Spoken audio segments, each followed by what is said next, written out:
Salutare tuturor! Sunt Gabriela Stratu, recent licențiată în comunicare și relații publice.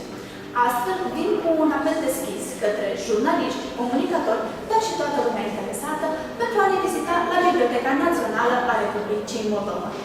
Invitația are scopul de a vă familiariza cu cea mai recentă expoziție a noastră, acces la titluri recente ale Consiliului Europei. Această expoziție este realizată în contextul săptămânii Consiliului Europei în Republica Moldova.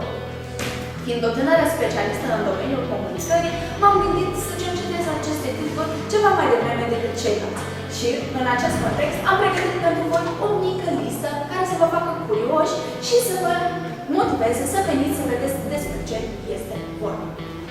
Un titlu care m-a cucerit din prima este Consiliul Europei și inteligența artificială.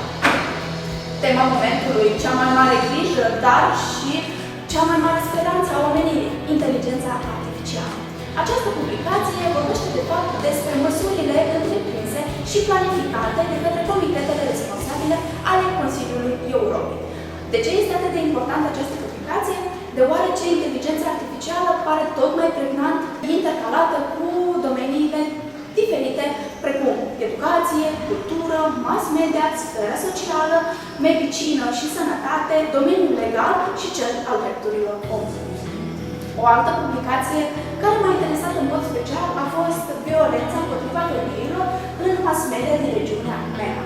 Această lucrare evidențiază momentele discriminatorii în raport cu femeile, anume studiul de caz aferent regiunii menționate.